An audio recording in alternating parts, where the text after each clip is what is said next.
नमस्कार मित्रों, मैं हूं डॉक्टर हरिनिवास। चैनल का नाम है संस्कृत साहित्य एवं संस्कृति महाभारत अश्वमेध पर्व। अंतिम वीडियो है ये।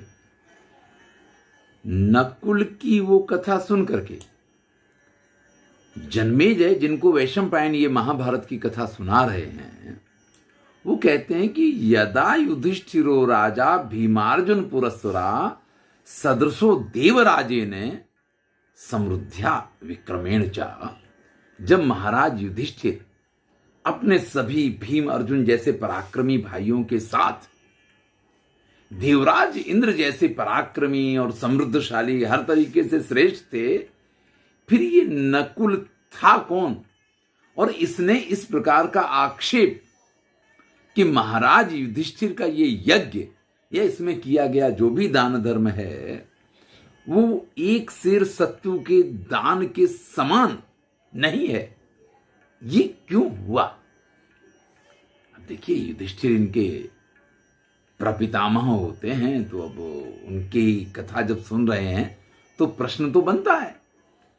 तब वैशंपायन जी ये कथा सुनाते हैं और वो कहते हैं कि देखिए, यज्ञ में हिंसा का विधान था, पशुओं की हिंसा की जाती थी, पशुओं की बलि चढ़ाई जाती थी।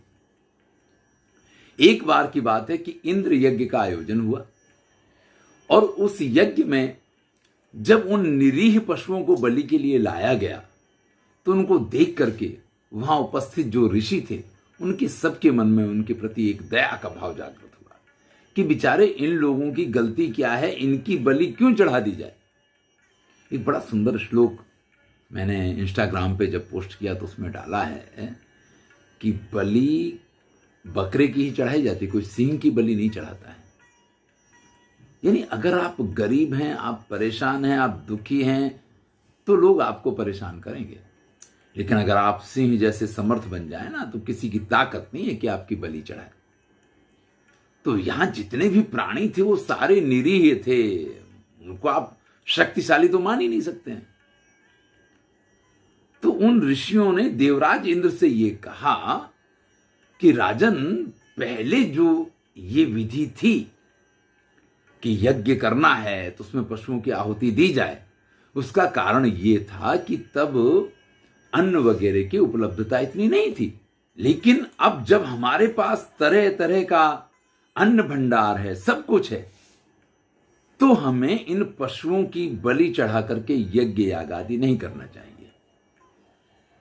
अब तुंडे तुंडे मतिर भिन्ना और ब्राह्मण जहां एकत्रित हों वहां पे एक ही बात पे सम्मति बन जाए, ऐसा तो हो ही नहीं सकता है। तो बहुत सारे ब्राह्मण तो इस बात पे आ गए कि यष्टव्यम पशुभिर्मुख्य अथो बीजय रसैरिति। भाई, यज्ञ करना, अन्न वगैरह से खूब यज्ञ कीजिए, लेकिन पशुओं की बलि तो होनी चाहिए। अब दूसरे बोले कि भाई, जब अन्न पान आदि नहीं था तब आप उससे किया करते थे, ठीक है, लेकिन अब उस चीज को बंद कर देना चाहिए। फैसला होना हो तो राजा के पास जाया जाता है, चाहे वो धर्म का फैसला हो, चाहे वो समाज से संबंधित कोई फैसला हो।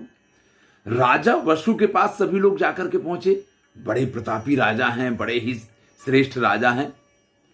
उनसे पूछा गया कि आप बताइए महाराज कि हमें यज्ञ किस प्रकार से करना चाहिए। तो उन्होंने कहा, यथोपनीते यष्टव्यम इति प्रोवाच पार्थिवा। भाई, जब जिस चीज की उपलब्धता हो उस चीज से यज्ञ कर लेना चाहिए। अब आप कहें कि भगवान की पूजा होनी है और हमें तो सामग्री में यही चाहिए। अब किसी आप ऐसे देश काल में पहुंच जाएं जहां आपको चीजों की उपलब्धता ना हो, तो आप क्या करेंगे? भगवान की पूजा नहीं करेंगे? नहीं, ऐसा विधान नहीं है। जहां जब जो जिस प्रकार से उपलब्ध हो उससे भगवान की पूजा की जा सकती है और उसी से पूजा करनी चाहिए। अब महाराज वसु का ये जो निर्णय था उपलब्धता के संदर्भ में, तो ये तो एक ऐसी बात हो गई कि पशु भी उपलब्ध है और अन्न भी उपलब्ध है। अब हमारी मर्जी के ऊपर आ गया कि हम पशुओं से करें या हम अन्न से करें। अब ये बहस जो है आगे बढ़ी। एस धर्मो महायोगो दानम भूत दया तथा। भाई, कोई भी आप धर्म की बात करते हैं तो उसमें सबसे बड़ा धर्म तो यही है कि आप प्राणियों के प्रति दया रखें, बल्कि उनके प्रति दान की भावना रखें। यानी उन प्राणियों को, वो तो निरीह हैं, वो तो अपने लिए कुछ नहीं कर सकते हैं। अगर गाय को आपने पाला है तो उस गाय को नित्य प्रति भोजन देना ये आपकी जवाबदारी बनती है ना। ऐसा तो नहीं आप सोच सकते हैं कि उसने पेट दिया है वो खाना भी देगा, आप ऐसा नहीं कह सकते।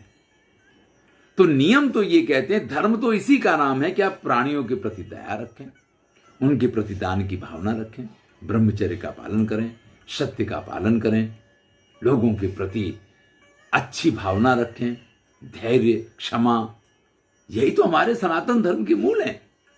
और इस यज्ञ को करने में वो क्षमा भी नष्ट हो जाती है, वो दया भाव भी नष्ट हो जाता है, प्राणियों के प्रति दया भी नहीं होती है। तो इस प्रकार के यज्ञ का फायदा क्या है?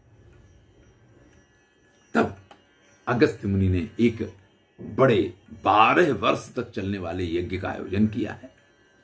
और उस यज्ञ में उन्होंने ये कहा कि एक भी हिंसा नहीं होगी, किसी पशु की हिंसा नहीं होगी, और ये पूरा यज्ञ जो है स्थावर वस्तुओं से होगा, यानी अन्न, रस, इन सब की जिसकी आहुतियां देनी है दी जाएंगी, सिर्फ इसमें पशुओं की आहुतियां नहीं दी जाएंगी।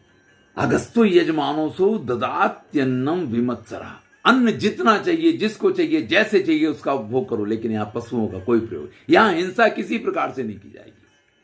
अब देवराज इंद्र को इस बात पे गुस्सा आ गया कि यार हमारे लिए हमेशा इस प्रकार की बलियां चढ़ाई जाती हैं और आपने एक नया विधान कर दिया।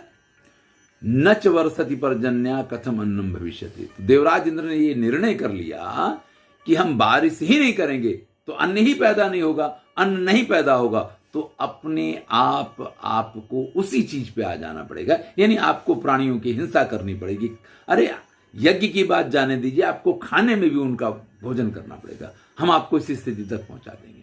अब सब लोग चिंता में पड़ गए कि अगर देवराज इंद्र का ये निर्णय है कि 12 वर्ष तक वो बरसात नहीं करेंगे, तो ये जो कुछ आयोजन हो रहा है, इतने बड़े 12 वर्षीय सत्र का, यज्ञ सत्र का आयोजन हुआ है, ये कैसे चलेगा? और ये पूरी प्रजा की, सबके लिए समस्या खड़ी हो जाएगी ना भाई। तो सब अगस्त्य मुनि के पास गए कि महाराज आपने ये आयोजन तो कर लिया है, लेकिन ऐसा पता चला है कि देवराज इंद्र तो 12 वर्ष के लिए बारिश ही नहीं करेंगे, तो ये सब कैसे होगा? तो उन्होंने कहा यदि 12 वर्षाणि ना वर्षिष्यति वासवः ध्येयात्मना हरिष्यामि यज्ञान एतान यतव्रता। तो मैं मानसिक यज्ञ का आयोजन करूंगा। अगर 12 वर्ष तक इंद्र ये कहते हैं कि मैं बरसात नहीं करूंगा, यानी मुझे अन्न की प्राप्ति नहीं होगी, तो मैं अन्न से अगर यज्ञ नहीं कर सकता हूं तो मैं मानसिक यज्ञ करूंगा। विजय हितम करिष्यामि नात्र विघ्नो भविष्यति। अभी देखिए मानसिक यज्ञ क्या है। शिव मानस पूजा होती है। कई बार ऐसा होता है हम इस स्थिति में पहुंच जाते हैं, हो सकता है हम बीमार हो जाएं, हो सकता है हमारी शारीरिक स्थिति ऐसी हो जाए कि हम उस दिन स्नान नहीं कर सकते हैं, हम उस दिन नित्य कर्मों से अपनी जो विधियां हमें करनी हम नहीं कर सकते हैं, हमारी तबीयत खराब है, तो क्या हम उस दिन भगवान को याद नहीं करें? बिल्कुल किया जा सकता है। देखिए शिव मानस पूजा का बड़ा ही सुंदर एक श्लोक है, आपने सभी ने सुना होगा, है? बहुत, मतलब वो तो पूरे बहुत सारे श्लोकों का संग्रह है, लेकिन एक बड़ा ही सुंदर श्लोक है कि रत्नई कल्पितमासनम हिमजलई स्नानं च दिव्यांबरं नाना रत्न विभूषितं मृगमदा मोदान्वितं चंदनं जाति चंपक बिल्वपत्र सहितं पुष्पंच धूपं तथा दीपं दे दयानिधे पशुपते रत्कल्पितं गृह्यताम्। रत्नों से जड़ित आपके लिए सिंहासन है और एक एक चीज की कल्पना की है। रत्न ही कल्पित आसनम हिम जलई स्नानम, हिम जल से आपको स्नान करवा रहे हैं। दिव्यांबरम, दिव्य वस्त्र आपको पहनने के लिए दे रहे हैं। नाना रत्न विभूषितम चंदनम मृगमदा, तरह तरह की सुगंधियों से युक्त जो चंदन है वो आपको लगाने के लिए दिया जा रहा है। यानी इस प्रकार से मानसिक रूप से अगर हम ये ध्यान करते हैं कि शिव हमारे सम्मुख हैं, हम उनको बैठने का स्थान दे रहे हैं, हम उनको स्नान करवा रहे हैं, हम उनके मस्तक पे तिलक लगा रहे हैं, हम उनको पुष्प आदि चढ़ा रहे हैं और हम उनको नैवेद्य रख रहे हैं, हमने ये दीप जलाया है, हमने ये धूप जलाई है और इस प्रकार से उनको हम धूप दे रहे हैं। तो ये आवश्यक नहीं है कि सारी सामग्रियां आपके पास हों तभी आप ईश्वर की पूजा कर सकते हैं, क्योंकि आप जो कुछ भी सामग्री उनके सामने रखते हैं वो सिर्फ आपकी भावना है। कभी किसी देवता ने प्रकट होकर के आपके मिष्ठान्न में से एक पेड़ा खा करके भोग लगा लिया हो, ऐसा मुझे तो याद नहीं है या मैंने तो कहीं नहीं देखा है। ये सिर्फ हमारी भावना होती है और जब भावना से ही पूजा करनी है तो वस्तुएं ना हो तो भी हम उसको कर सकते हैं। तो ये अगस्त्य जी के इस यज्ञ में अगस्त्य जी ने ये विधान किया कि भाई आप कहां ये बात कर रहे हो कि हिंसा वाला यज्ञ ही होना चाहिए। अरे हिंसा वाला नहीं, अगर सामग्री नहीं तो बिना सामग्री के मानसिक रूप से भी यज्ञ किया जा सकता है। अब थोड़ी मैं अपनी बात करूं आपसे कि मैं बिल्कुल ये मानता हूं कि जब आप मानसिक पूजा करने लग जाते हैं तो आपको किसी अन्य पूजा की आवश्यकता ही नहीं रहती है।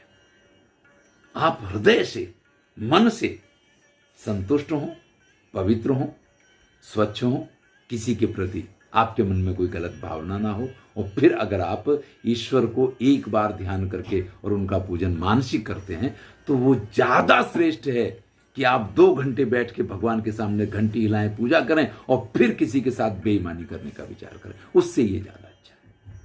तो यहां अगस्त्य मुनि ने इस प्रकार का विधान किया। उन्होंने कह दिया कि मैं सिर्फ जो बीज है ना, बीज कहते हैं जो 2-3 साल पुराना बड़ा ही संभाल के रखा हुआ अन्न वगैरह होता है, वो बीज के रूप में उसका प्रयोग किया जाता है, जो श्रेष्ठ होता है, जिसकी एक प्रोसेस हो जाया करती है। तो मैं उससे यज्ञ करूंगा, मैं मानसिक यज्ञ करूंगा, लेकिन अब ये हिंसा वाला यज्ञ है ये बिल्कुल नहीं होगा। अब जब उन्होंने ये निर्णय किया तो जितने ऋत्विज, जो सारे वहां पे अध्वर्यु वगैरह आए हुए थे, जो उस यज्ञ में सब काम कर रहे थे, तो सबने कहा प्रीतास्म तव वाक्य ने न त्विच्छाम अहम तपोव्य। अरे आपने ये जो निर्णय लिया है, हम सब आपके इस निर्णय के साथ हैं। जीवन में याद रखिए, जब आप कुछ अच्छा करने की कोशिश करते हैं तो बहुत से लोगों का साथ आपको मिला करता है, लेकिन अगर आप स्वयं ही आगे नहीं बढ़ रहे हैं तो फिर आप ये अपेक्षा रखें कि कोई कार्य हो जाना चाहिए, तो अपने आप कार्य नहीं हुआ करते हैं। ऐसे में सभी ऋषियों ने, सभी मुनियों ने, सभी ऋतुजों ने अगस्त्य मुनि की इस बात का अनुमोदन किया है। अगस्त्य मुनि ने कहा कि जब आप सब लोग हमारे साथ हैं ना, तो देवराज इंद्र की क्या, अरे मैं दूसरे स्वर्ग की रचना कर दूं और इस पृथ्वी पे जिस दिन मैं कहूंगा उस दिन बरसात होगी, और जिस दिन मैं कहूंगा आपको जब जहां जो जिस प्रकार से चाहिए, अद्येह स्वर्ण अभ्येतु। अरे सिर्फ अन्न की बात नहीं, सुख, समृद्धि, संपत्ति, जो जिसको जितनी चाहिए उतनी उसको मिलेगी। चलिए मैं इस यज्ञ के बाद इस निर्णय पे पहुंचता हूं कि मैं स्वयं देवराज इंद्र के स्थान पे द्वितीय स्वर्ग की रचना करूंगा और उसके आधार पे मैं इस पूरे प्रजा की जवाबदारी लेता हूं। कैसे बरसात नहीं होगी, कैसे ये नहीं होगा, और मैं आवाहित करता हूं। अब तो उन्होंने आवाहन शुरू किया कि उत्तर दिशा के जो वसु हैं वो यहां आकर के पहुंचे हैं, जो अप्सराएं हैं वो यहां आए। अब मंत्रों के आगे तो किसी की चलती नहीं है। अगस्त्य मुनि ने जब मंत्रों का उच्चारण किया तो सबको वहां उपस्थित होना पड़ा। अब देवराज इंद्र को लगा कि अगर ज्यादा हम अपने उस पे रहे तो ये सब तो पहुंच ही गए, हमारी भी इज्जत खत्म हो जाएगी। तो स्वयं गुरु बृहस्पति को आगे करके स्वयं अभ्येत्य राजर्षि पुरस्कृत्य बृहस्पति को आगे कर करके अगस्त्य मुनि के पास आकर के पहुंचे हैं और उनसे कहा है कि महाराज आपने जो विधान किया, आज से हम उस विधान का स्वीकार करते हैं। हिंसात्मक नहीं, अहिंसात्मक जो भी आप यज्ञ करेंगे वो सारे यज्ञ आपके उसी प्रकार के फल देने वाले होंगे जिस प्रकार के फल आपको पूर्व यज्ञों से प्राप्त हुआ करते थे। तो भैया मैंने पहले ही कहा कि अगर आप शक्तिशाली बनते हैं ना, तो फिर आपका पराजय कहीं नहीं है। तो जब आप शक्तिशाली बनते हैं ना, तो फिर आपकी बलि चढ़ाने की कोई सोच भी नहीं सकता है। लेकिन शक्तिशाली होने का अर्थ ये बिल्कुल नहीं है कि आप इंद्र जैसे विचार रखें कि नहीं, बलियां हमें मिलनी चाहिए और जो हमने किया है वही निर्णय होना चाहिए। अगस्त्य मुनि की तरह शक्तिशाली बनिए, फिर जो निर्णय आप करेंगे, आपके निर्णय आपके विधान बन जाएंगे। समाज के लिए वो विधान बन जाएंगे, समाज के लिए वो कायदे बन जाएंगे, समाज के लिए वो कानून बन जाएंगे। और वहां से एक नई परंपरा का सूत्रपात हुआ। हमारी जो सनातनी संस्कृति है उसमें जो बलि के साथ यज्ञ हुआ करते थे, वो सारे यज्ञ बंद हुए और अहिंसात्मक यज्ञों का प्रारंभ हुआ। अब जन्मेजय कहते हैं कि महाराज वो एक बात तो रहेगी, आपने वो तो बताया नहीं कि नकुल ने यह आक्षेप क्यों किया था। वो नकुल वहां आया, उसने आक्षेप क्यों किया। तब जन्मेजय को कथा सुनाते हुए वैशंपायन कहते हैं, वो नकुल जो है, एक बार की बात है कि जमदग्नि भृगुवंशी, आप सभी जानते हैं परशुराम के पिता हैं, उन्होंने श्राद्ध का संकल्प किया कि पितरों का श्राद्ध करना है। अब इसके लिए उन्होंने गाय को दूहा, दूध तैयार करके बड़े ही अच्छे पात्र में दूध को रखा कि भाई इस दूध से मैं सामग्री तैयार करके पितरों के लिए श्राद्ध करूंगा। लेकिन धर्म जो है, स्वयं धर्म ने क्रोध का रूप धारण किया और उस पूरे दूध को खराब कर दिया। और दूध को खराब करके वो परीक्षा इस चीज की ले रहे थे कि महर्षि जमदग्नि को क्रोध आता है या नहीं। अब जमदग्नि ने जब देखा कि अरे यार, ये दूध का कटोरा हमने बढ़िया सा भर के रखा था और ये दूध तो हमारा बर्बाद कर दिया गया, तो उनको इस बात के ऊपर क्रोध आना बड़ा स्वाभाविक था कि किसने बिगाड़ा है। लेकिन अपनी दिव्य दृष्टि से उन्होंने ये जान लिया कि सारा काम क्रोध का किया धरा है, तो उन्होंने क्रोध के ऊपर क्रोध ही नहीं किया। जब क्रोध नहीं किया तो क्रोध उनसे कहता, जितोस्मीति भृगु श्रेष्ठ भृगो हितिरोषण। मैंने एक बात सुनी थी कि भृगुवंशी जो ब्राह्मण होते हैं बड़े क्रोधी हुआ करते हैं, लेकिन आपने तो मुझे जीत लिया। आपने मतलब पितरों के श्राद्ध के लिए जिस दूध को एकत्रित करके रखा गया हो और उस दूध को कोई खराब कर दे, तो स्वाभाविक है कि इसके ऊपर तो गुस्सा आना चाहिए। आपके यज्ञ का, आपके एक अनुष्ठान का सब कुछ करा धरा रह गया है, लेकिन आपने क्रोध नहीं किया, आपने मुझ पे विजय प्राप्त कर ली है। अब आप मुझे क्षमा कर दीजिए। तो उन्होंने कहा भाई, जो आपने मेरा कोई अपराध ही नहीं किया है, जब मैं आपको अपराधी नहीं मानता हूं तो क्षमा करने का तो प्रश्न ही नहीं होता है। भाई मुझे तो आपके दर्शन हो गए, भाई इससे ज्यादा मुझे क्या चाहिए। आप जाने और वो पितर लोग जाने। मैंने उनकी श्राद्ध के लिए इसको रखा था, आपने अगर उसको खराब किया है तो इससे पितरों का अनादर हुआ है, मेरा कुछ नहीं बिगड़ा।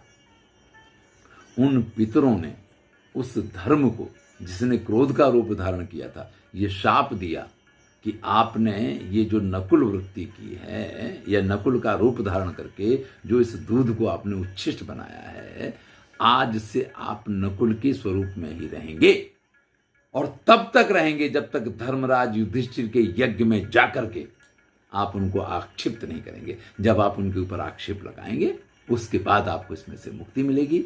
तो वही नकुल यहां आया था, वो अपनी मुक्ति के लिए आया था। महाराज युधिष्ठिर के यज्ञ के ऊपर आरोप लगा करके उसने अपने उस शरीर का परित्याग किया है और वो स्वयं धर्म जो है धर्मराज युधिष्ठिर के रूप में समा गया है। यहां आकर के ये अश्वमेध यज्ञ पर्व पूरा होता है। इसके बाद आश्रम वार्षिक पर्व आएगा, लेकिन अश्वमेध यज्ञ पर्व का जो सारांश है, थोड़ा सा आपको वो बताना चाहता हूं। देखिए, बड़ी बड़ी यज्ञ यागादि करके आप जिन फलों को प्राप्त कर सकते हैं, वही फल आपको सामान्य दान धर्म से भी मिल सकते हैं। ऐसा नहीं है कि आपने बहुत बड़ा दान किया तो ही आप बड़े दानी हैं। इससे पिछले वीडियो में भी शायद ये बात मैंने आपके साथ की थी कि अपनी क्षमता के अनुसार अगर कोई करोड़पति है और वो लाखों का दान करता है तो ये उसकी क्षमता है। लेकिन अगर कोई उच्च वृत्ति वाला है, जिसके पास आवक का इतना बड़ा साधन नहीं है, लेकिन फिर भी वो अपनी श्रद्धा और अपनी भक्ति के अनुसार दान करता है, तो उसको भी फल तो उतना ही मिलता है जितना फल एक पूरा मंदिर बनवा के एक करोड़पति को मिलता होगा। ये हमारे शास्त्र इस चीज का विधान करते हैं। और एक सबसे बड़ी बात जो है वो ये है कि श्रद्धा में और आपकी भक्ति में शक्ति है, नहीं कि आपके धन में और ना ही आपकी सामग्री में। आपके पास चाहे जितनी सामग्री हो, लेकिन श्रद्धा और भक्ति नहीं है और आप किसी विधि को कर रहे हैं तो उसका फल आपको उस प्रकार से नहीं मिला करता है जिस प्रकार से जब आप भक्ति भाव और श्रद्धा के साथ किसी कार्य को करते हैं। फिर चाहे जैसा अगस्त्य मुनि ने कहा कि आप मानसिक रूप से ही पूजा क्यों ना कर लें भगवान की, तब भी आपको उसी आनंद, समृद्धि, सुख और फल की प्राप्ति होगी जिस फल की प्राप्ति आपको सामान्य रूप से पूजा करने से मिलती है। चलिए आज इतना ही। अगली वीडियो में हम आश्रम वार्षिक पर्व की चर्चा करेंगे। मैं हूं डॉक्टर हरिनिवास। वीडियो को आपको शेयर करना है, ये आपको याद रखना है। धन्यवाद।